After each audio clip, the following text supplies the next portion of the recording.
Hello and welcome back to the Gubba Podcast. I'm Gubba, a first-time homesteader following in the footsteps of my homesteading forebears. I discuss everything from homesteading to prepping and everything in between. And today is definitely an in-between episode. We are going to be discussing a hot topic: the Bible events taking place here in America. Yes, you heard me. I have mentioned this a few times in my conspiracy videos online, and people think I'm either being blasphemous or that I'm Mormon, and I'm saying no. Like, I think the city of Jerusalem that Jesus walked was here in America. Old world Egypt wasn't in the Middle East, and it was here in America. And Moses floated down a river here in America, not the modern day Nile in Africa.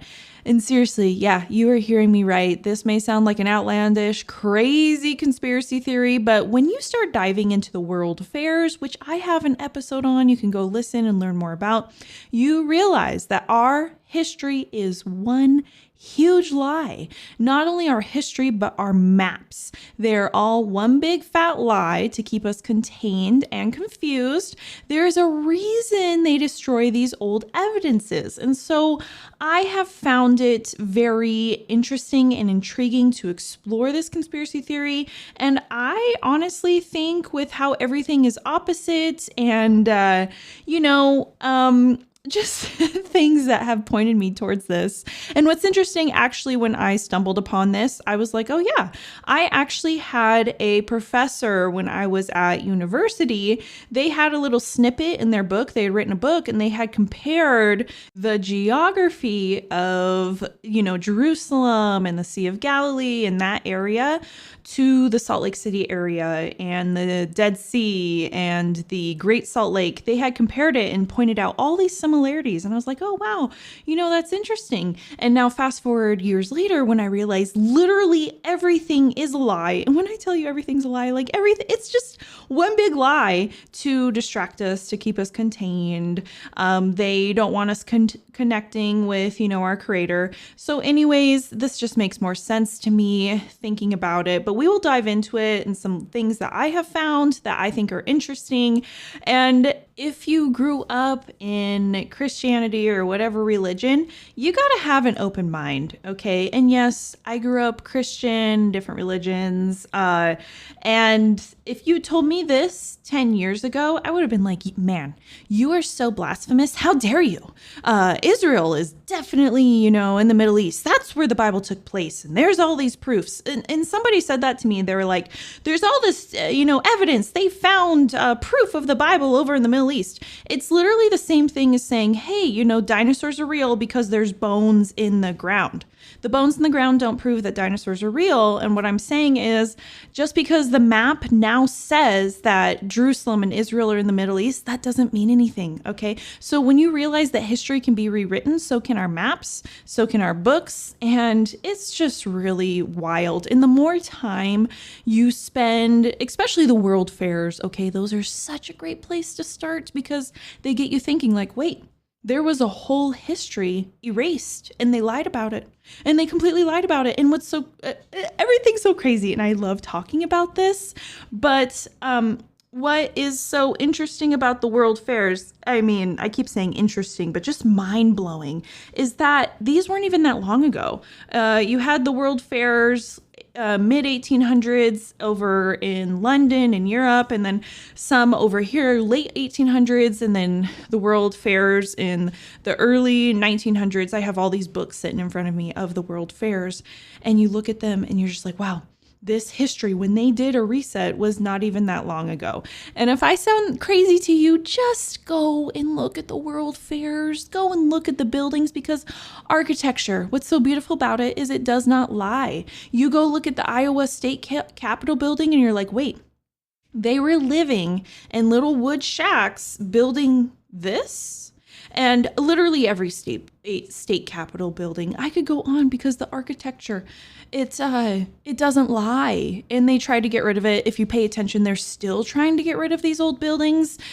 Anyways, okay, so world fairs, great place to start, but let's dive in. So really, Utah is going to be the center of this, and I think that's why a lot of people are like, oh, are you Mormon? I just think that a lot of stuff took place in this area, and these deserts are really interesting.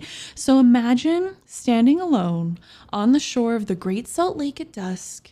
The air is sharp with minerals. The water stretches out like a sheet of hammered metal. The mountains loom like ancient ramparts on every side, which, side note, in one of my old books, Marco Polo called the Great Wall of China the rampart of Gog and Magog. Interesting things. You find stuff like that and you're like, wow, that's in the Bible. Wait, Great Wall of China, it wasn't called that. It was the rampart of Gog and Magog. And then you go down the rabbit hole of Gog and Magog. And then you find that there were statues over in England. And then there was a fire.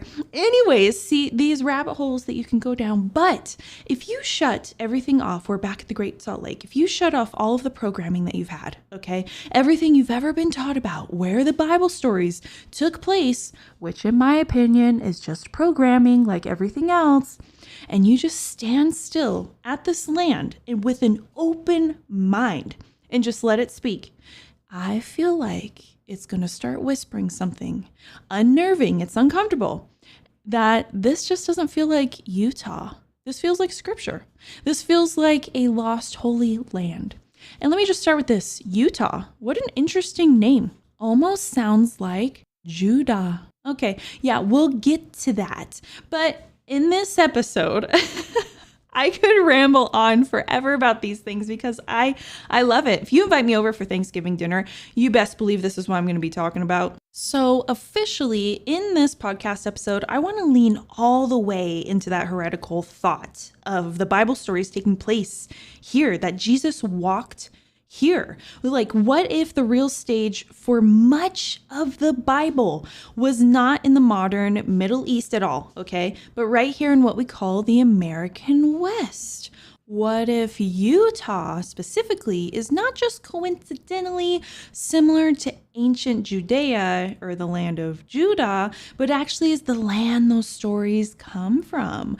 What if Salt Lake City sits where Jerusalem once stood, its streets laid over buried walls and forgotten pools? And I'm going to tell you, there is a huge underground city in Salt Lake City. There are some funky things going on there, okay? And what if that same system that tells us to look thousands of miles away for the holy ground has also kept us from noticing hieroglyphs in the desert, Egyptian traces in our canyons, and, you know, keeping us out of parts of the Grand Canyon and, oh man, the state parks, all these things that are controlled and regulated. And just have a psychological program designed to make us doubt the evidence of our own eyes. We're just completely confused. It's once you wake up to that we're just in this mass confusion. Our maps are wrong.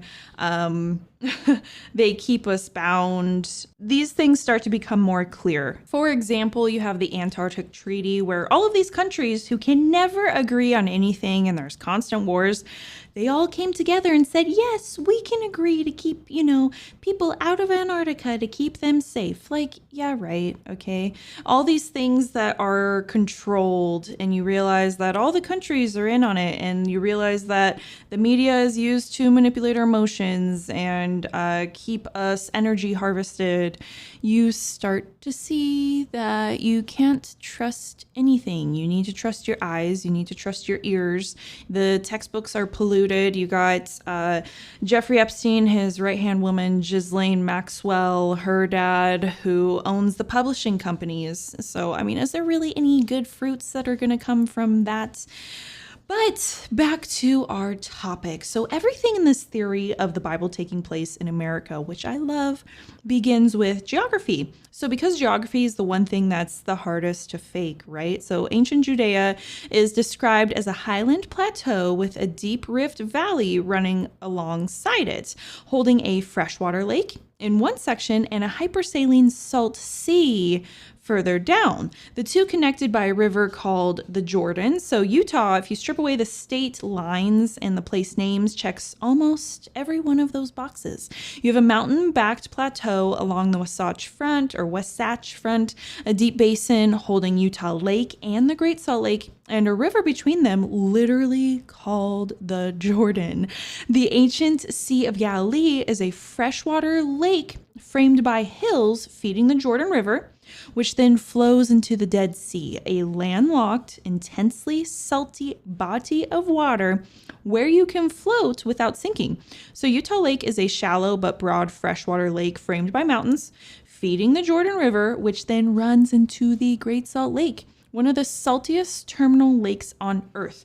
Hydrologists at one point even published a comparative study noting physiographic, geologic, and hydrologic similarities between the Jordan River Valley in Utah and the Jordan River Valley of the, quote, Holy Land, because both are closed basin systems where fresh water runs into a salt sea in a rift-like valley. I know just looking at this, the comparison means nothing. It's like, oh, well, yeah, you can have two similar things. That doesn't mean that the Holy Land is here in America. And I just got to say, who is telling us that the Holy Land is over in the Middle East? Okay, who told us? What kind of propaganda did we get?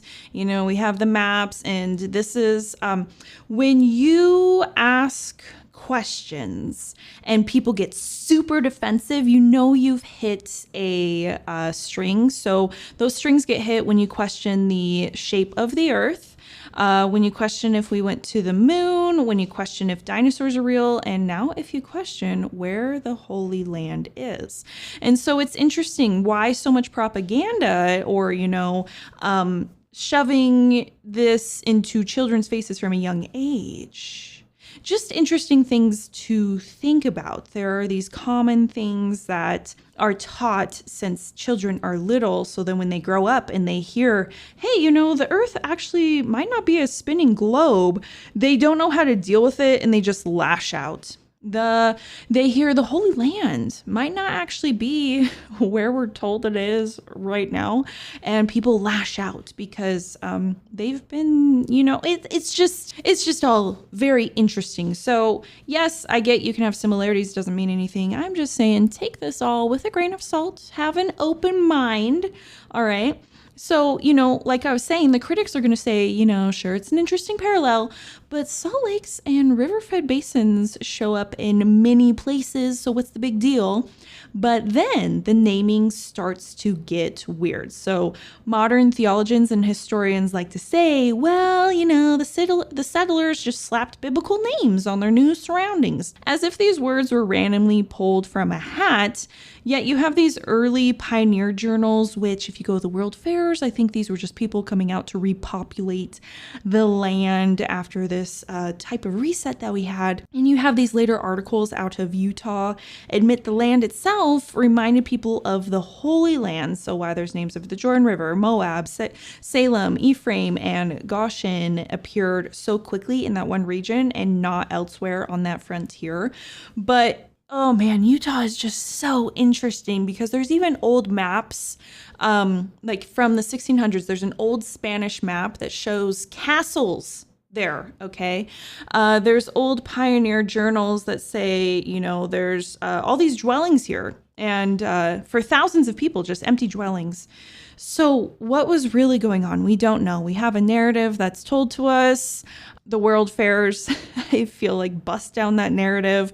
We're told, oh yeah, Lewis and Clark went out west. And then, just a short time after, we have all these magnificent buildings and infrastructure. And oh gosh, what a lie. But I'm trying to, keep it... I'm trying to keep my opinion out of it, but it's really just so silly. So yes, you have these similarities. You have the pioneers who are, just happen to be naming things. And when you put together the geography, the water patterns, and the valley structure, already look like the Bible, and then people moving into it just happen to feel compelled to name everything after the Bible, it starts to sound less like branding and more like maybe a memory, or there's something there. Maybe they didn't have a memory. Maybe it can be difficult because so many records have been changed, but there's also records that seep through that show truth and cracks in the narrative. Again, I keep mentioning the world fairs because I feel like those are the most blatant obvious, but then there's the sound of the word Utah itself. Utah just happens to sound like Judah, the biblical tribal land that held Jerusalem. So say them slowly. Utah, Judah. And there was no J back in the day. So like we call Jesus with a J, but actually there was no J in that language or the alphabet back then. So it's interesting to think of names as well when you go back. So there was no J. So Utah. The vowel shift is minimal. The rhythm is the same, and linguists will insist, oh, this is nothing. That's what they like to tell us. That was just nothing. But in a theory that's all about geographic echoes, the state's name sounding like the very tribe that held the original holy city is another little stone on the same conspiracy pile. I just find that interesting.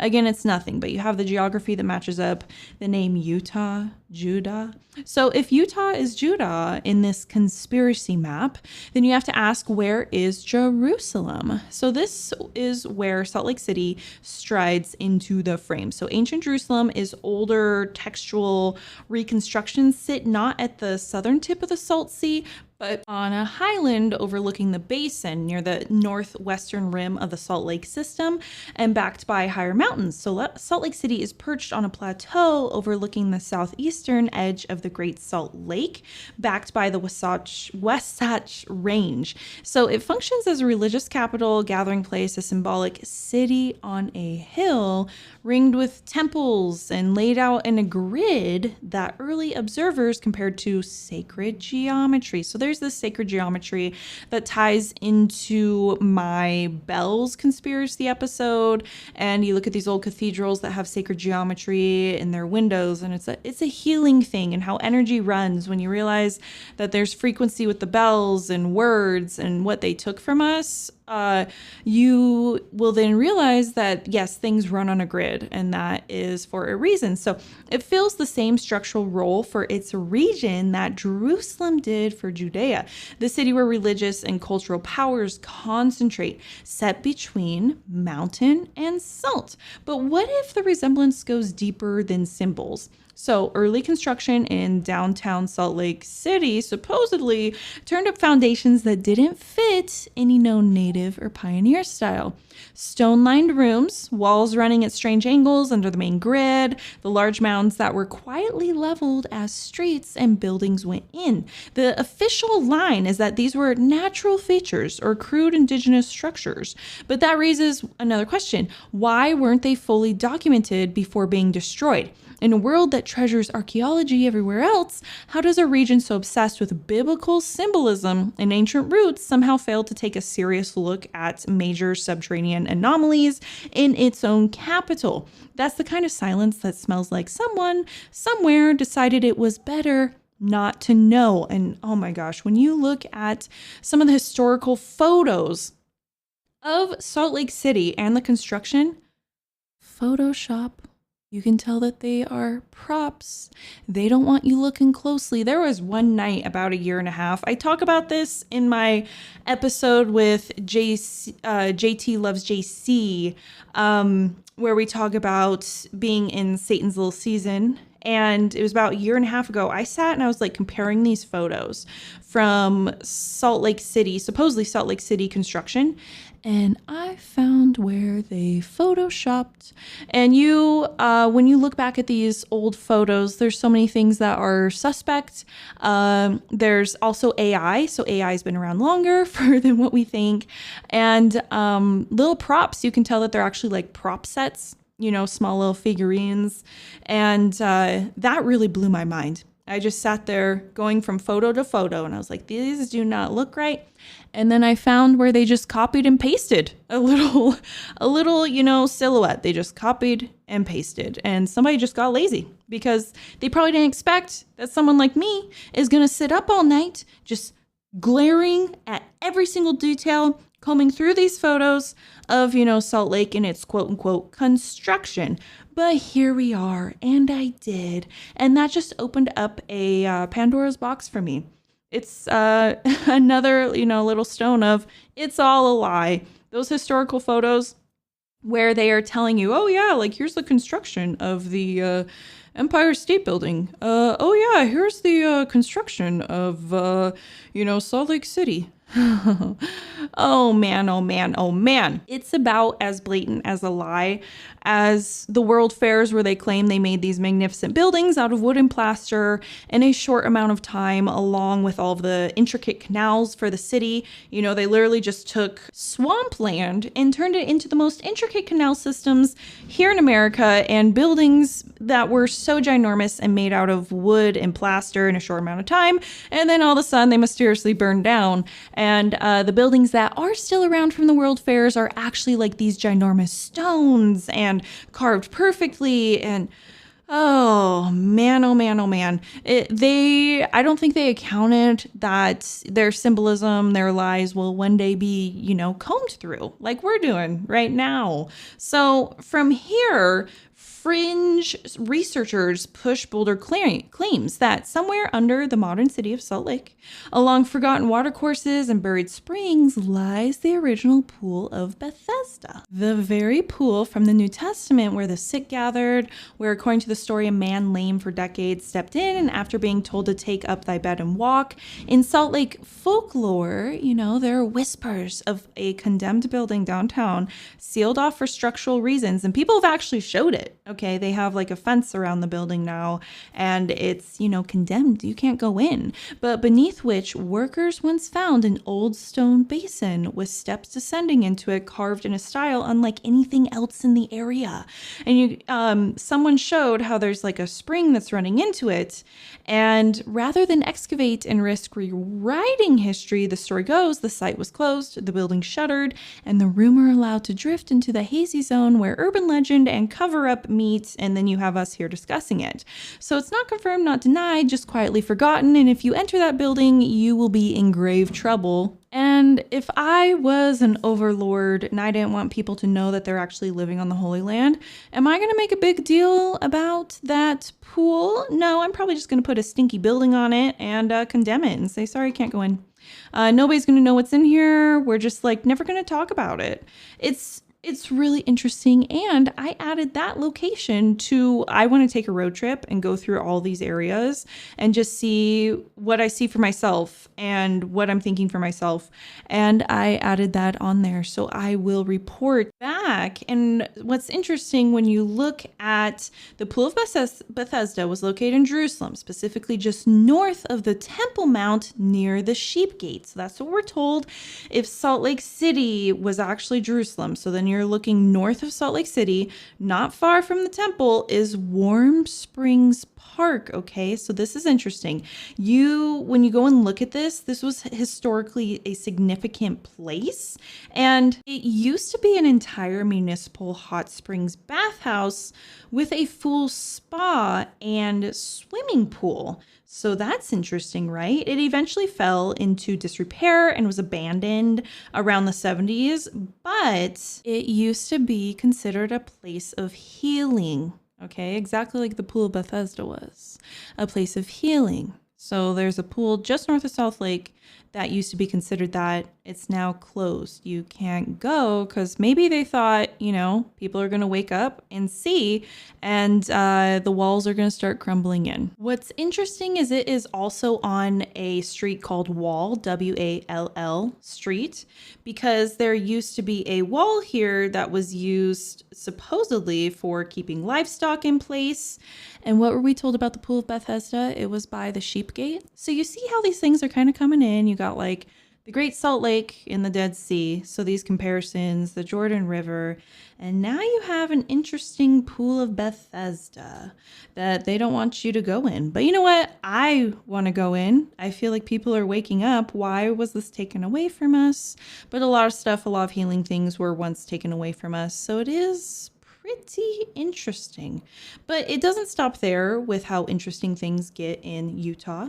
or shall I say Judah? So talking about walls crumbling, the same pattern appears in the supposed Wall of Jericho out west. The biblical Jericho is famous for its walls, so these fortifications that supposedly fell down flat. Archaeologically, the traditional Jericho site is in the modern Middle East, has been a headache for scholars because the destruction layers and dates don't line up neatly with the biblical timeline, which you find with a lot of things. Meanwhile, in parts of Utah and the surrounding Intermountain West, there are reports of odd circular earthworks, ramparts, and collapsed stone embankments that don't match known indigenous structures and don't match simple erosion either.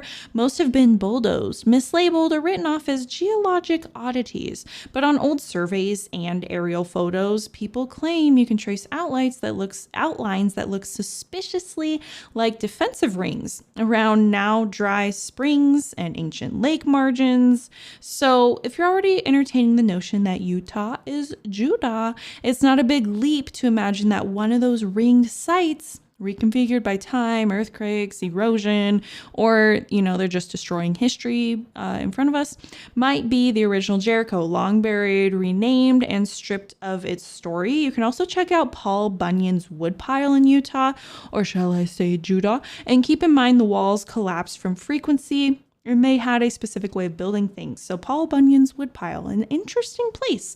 Then let's widen the lens. So if Israel's stories might be rooted on this continent here in America, what about Egypt's? So this is where the Grand Canyon walks into the conspiracy, dragging a century-old mystery behind it. So in 1909, the Arizona Gazette ran a front-page story about a man named G.E. Kincaid, who supposedly discovered a hidden cave complex high in the walls of the Grand Canyon, filled with mummies, statues, and hieroglyphs that looked like Egyptian. And also, there is the conspiracy that King Tut was actually found in Kentucky. So there's all these things that are coming back here to America.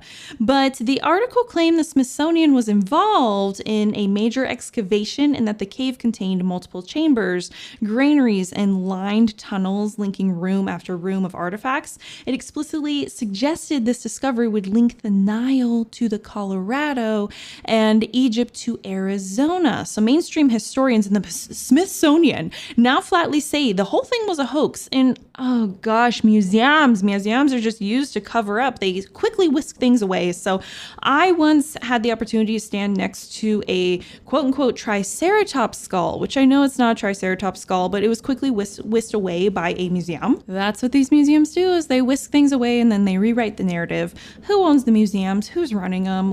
Oh gosh. If you want to indoctrinate somebody, take them to a museum and follow their little buttons and stuff that you push. But they basically said it was all a hoax, and which makes sense. Everything's controlled, right?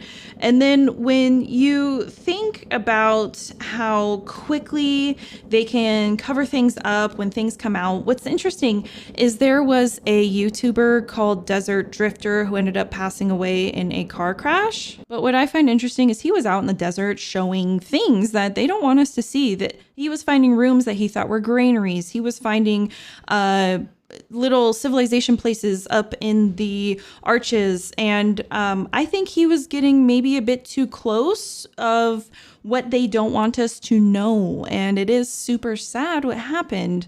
But it is interesting the people who find things in the Grand Canyon and then it gets quickly covered up. There is a reason that entrance into the Grand Canyon in certain areas is restricted. There's a reason that if you go off path, you're going to be met with someone saying, hey, get back on the path.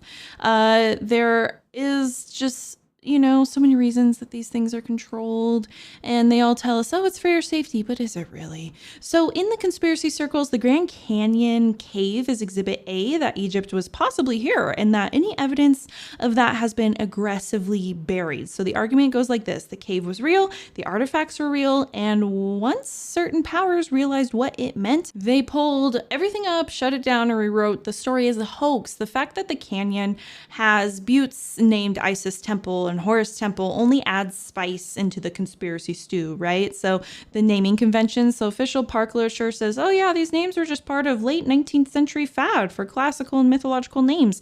But I don't know, it kind of feels like an inside joke that they put the truth into plain sight all the time. And the Grand Canyon isn't the only place where Egypt is in America appears and leaks through the cracks. There are other claims like the infamous Burroughs Cave in the Midwest, where one man insists he found chambers filled with coins, carvings, and artifacts bearing a strange mixture of Egyptian and Mediterranean styles.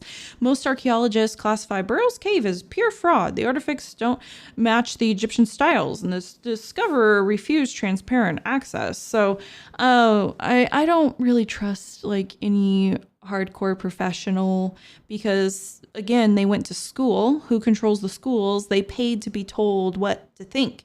So even the modern day monoliths that popped up around Utah recently have played with Egyptian imagery. So there's one near Cedar City, reportedly contained a little drawer with a piece engraved like the Eye of Ra. It's like a wink from somewhere deep in the cultural basement. Okay, so these weird things that are happening. Is this proof that ancient Egyptians were in America? No, but I question things, all right? I question, wait, who's telling me the other narrative? What agenda do they have? But when you look at a pattern, it feeds the suspicion that someone somewhere is very invested in keeping certain possibilities labeled impossible. You are being blasphemous for even questioning. So when you start questioning things and people are saying, oh, that's blasphemous, you can't question that, then you know you're onto something. If you can't question something, there is a problem. In this case, if it was true that, Jerusalem, Salt Lake City, and the whole Bible took place here, then the entire story of the old world and the new world collapses, which in my opinion already collapsed with the world fairs. And with that collapse, the authority of every institution that has ever built itself on managing those categories would crack, and they can't have that. They need people, controlled. So this is where the psychological angle becomes apparent as the archaeology angle. If you wanted to hide a people's true origin or disconnect them from the Holy Land, you wouldn't just bury the artifacts, you'd rewrite their mental map. You'd teach them that their land, and most importantly, their creator, you are completely disconnected from. You'd flood them with museum displays and Bible maps that frame the Holy Land as far off tourist destination instead of something that might be mirrored almost down to the mile in the valley they drive through every day or could go and visit. Think about how cool that is. So George Orwell wrote about this in his book 1984, which I love, would recommend everybody to read, because the party's final and ultimate demand was that people learn to reject the evidence of their own senses and replace it with whatever the authorities said was true. We see that happening like when people take their babies in to get vaccinated and the baby is just like screaming a scream they've never screamed before, and the moms are like, oh, this is for the better good. That is rejecting your own senses. That is rejecting your own what's in front of you, because the authorities said one thing and you need to trust the authorities. We're already at that point. We're already so far past 1984. In this context, the conspiracy says that Americans have been taught to look at Utah's Jordan River, Salt Sea, freshwater lake, and mountain city and just see, oh, it's just another Western landscape. It definitely has no ties to the Bible because I was told the Bible was in the Middle East, gosh, who's telling me that? Anyways, even when the pattern matches biblical geography point for point, and there's super interesting things that you can break down in Salt Lake City itself, we've been trained to shrug off those stories about, the torch mounds and the sealed basements and Egyptian-looking caves as hoaxes or misunderstandings, even when the same types of stories would cause instant global frenzy if they emerged in Italy or, over in Israel. The trick isn't just censorship, it's disorientation. They want us disoriented, they want us confused, they want us contained. Make people unsure of what they're seeing, and they'll eventually stop trusting themselves and only trust the narrative. That's where we're at. So where does this leave us? It leaves us staring out at the Great Salt Lake with a conspiracy map in one hand and the Bible in the other. And I'm not saying, the Bible's false, but oh, goodness. On the surface, the safe answer is that this is all coincidence. This is just a myth, a crazy conspiracy theory. The mainstream archaeological archaeological census is clear. No credible evidence places biblical Jerusalem or Jericho or the Pool of Bethesda in Utah. The Grand Canyon Egyptian cave is almost certainly a newspaper hoax amplified by the internet age, and it's blasphemous. You better not question that because you're going against the Bible and everything we've ever been told. Again, if you cannot question something, you are onto something, okay? You are onto something they don't want you to know, and people are going to get mad because they identify it. They take the Bible as truth, which you can take it as truth, but you don't have to take as truth of what they're telling you with the maps, okay? Whoever wins history rewrites everything. So that's the official line, and we should hear it and we should weigh it honestly with what we think. And I'm telling you, when you continue to peel back the layers of lie after lie after lie in our history, and it's honestly his story, okay? You begin to see. And then there's another layer. That's the layer of pattern and intuition and the way land speaks. You don't have to swallow the whole theory to admit that Judah, geography eerily parallels ancient descriptions, and that its place names and spiritual role carry a strange resonance with Judah, that there has been curious finds and quick cover-ups in both canyon walls and city foundations. I'm telling you, there is a bunch of weird stuff going on in Salt Lake City, okay? Maybe the real value of this theory isn't in proving that Salt Lake City is literally Jerusalem or that the walls of Jericho are crumbling in some Utah gulch. Maybe the value is what it exposes, how quickly we accept the maps we're handed, how rarely we question the story about where our sacred things happened, how easily we're persuaded to treat our own land as spiritually empty and someone else's as holy. So the deserts and the mountains were here, they hold secrets. Whether or not they're the exact secrets this theory claims, I'm here to say, look harder. Don't just stare at someone else's map and call it truth and accuse people of blasphemy when they're questioning things. Walk the shores of the Great Salt Lake. Look at maps, look at names, and ask yourself, does this feel right to me? Who is controlling the narrative? Why would they do that? Drive the road between Utah Lake and Salt Lake if you can, and notice how the valley flows. Think about the Jordan that links the two. Look up at the mountains and ask whether they are really just rock or whether some part of you recognizes them from the stories that were supposedly born on another continent. Read about the 1909 article of the Egyptian artifacts and how fast institutions rush to say, oh, that's just a hoax. Here's the official storyline. Eat that up. So maybe Utah is Judah. Maybe Salt Lake City is really built brick by brick over a much older city that once went by another name. Maybe Jericho's fallen walls are hiding in plain sight in some eroded ring of earth we're just told is just geology. Paul Bunyan's little site. Maybe the Pool of Bethesda is tucked under a condemned building in Salt Lake in a park, on Wall Street, all right, in Warm Springs. Its stone steps filling slowly with groundwater and dust while the world above pretends it never existed. Maybe Egypt was here and our maps are lied to keep us confused. Or maybe none of that is literally true. None of it. Maybe none of it. And what the textbooks say is what goes. And the fact that we can't even safely ask the question without being yelled at tells you everything you need to know about who gets to write history. Either way, as someone who lives with their hands in the soil, I'll say this: the land remembers and the architecture does not lie. Even when books lie, even when the newspapers are hoaxes, even when institutions bury and rename and gaslight us, the land keeps its own record. So do the buildings. And if you really want to know what happened, sooner or later you have to shut your textbook, stop listening to the people who paid to be told what to think, step outside and think for yourself. So I appreciate you listening to this. I hope you have your mind open and found it interesting. You can let me know if you did. And I hope you have an amazing day, and I'll see you next time. Bye.